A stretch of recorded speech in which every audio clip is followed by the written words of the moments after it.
What's up guys, Vaping Welshman here. I do apologise, it has been a while since I've done a video actually. I've been pretty busy getting Christmas out of the way. Big time consumer that. All done now though, so we're all good. So thought I'd hit us up today with a build tutorial. I've not done one before. So I've got a couple of friends at work who just wanting to get into dripping.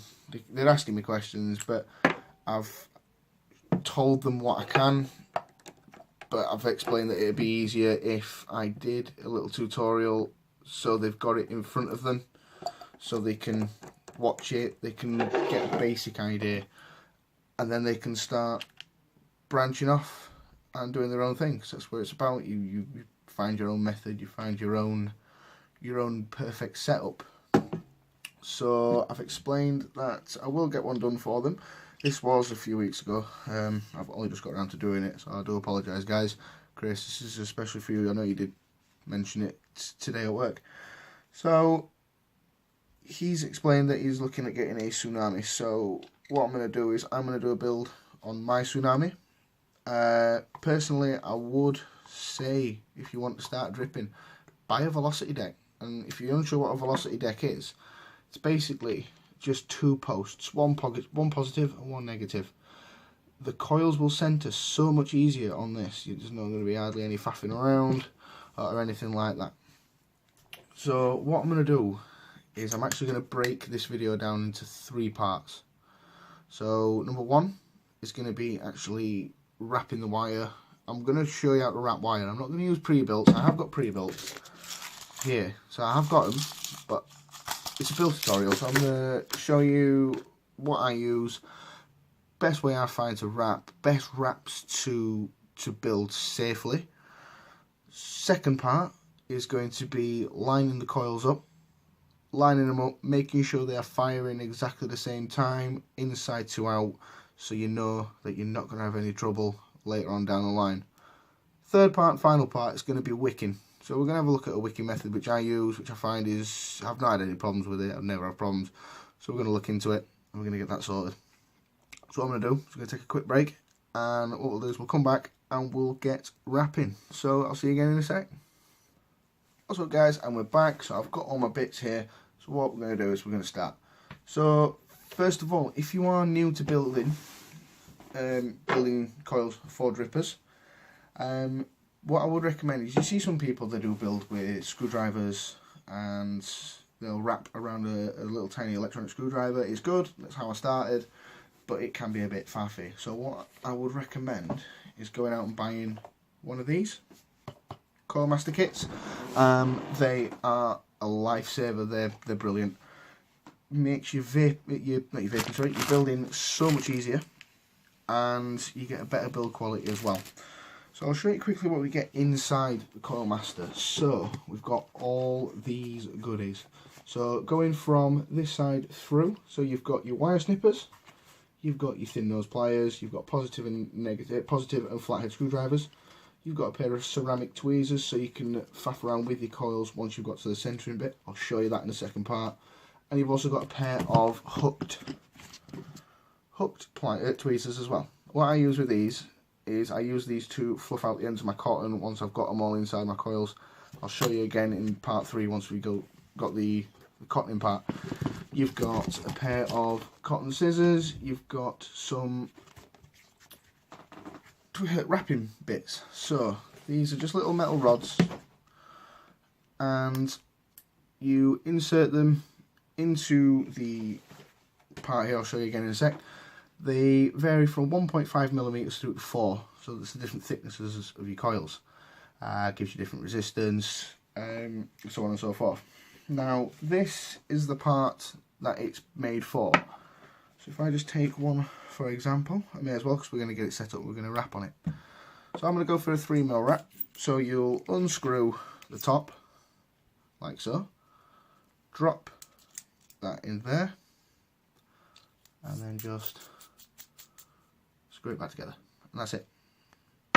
And then down here you've got 3 different parts which go with each measurement for them.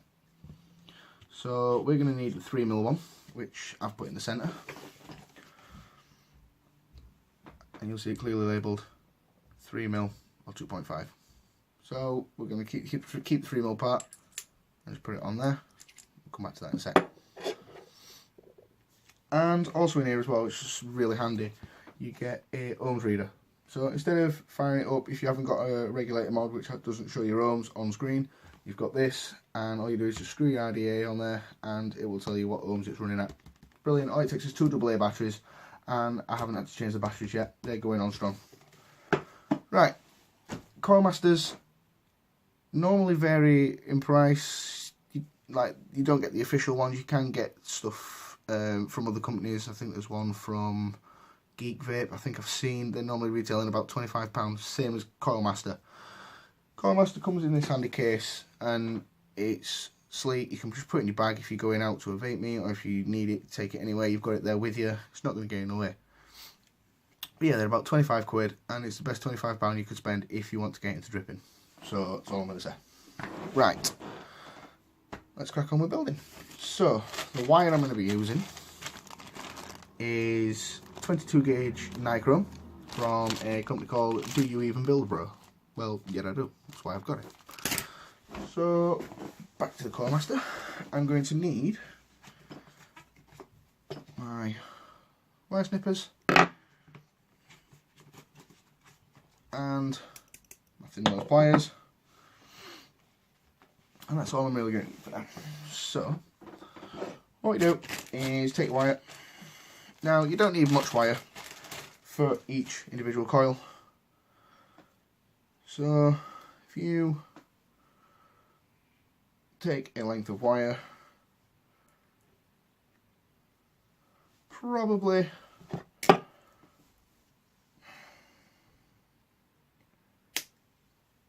about that long, so we're looking about 10 centimeters. That's all you need. You could do a bit of excess. It depends on the length of the wrap. Normally I'd stick around 6 wraps. It's safe.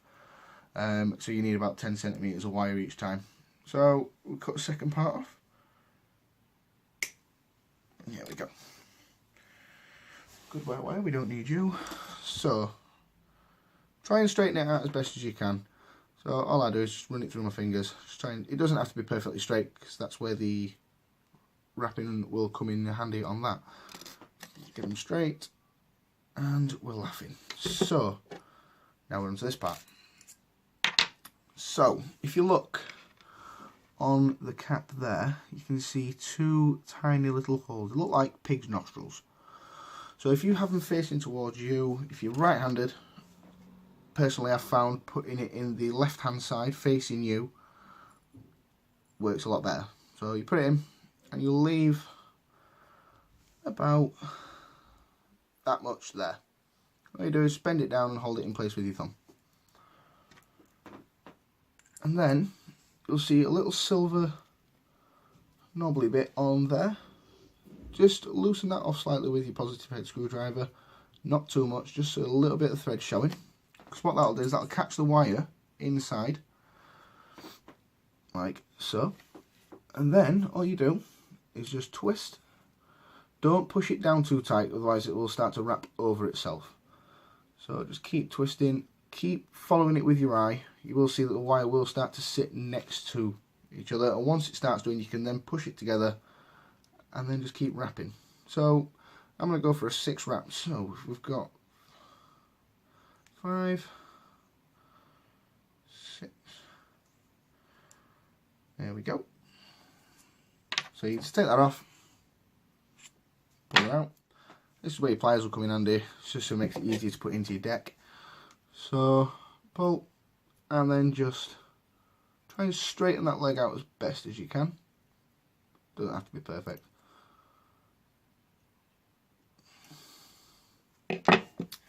And then take the wire snippers again just to shorten the legs. And there we go. 1 wrapped coil.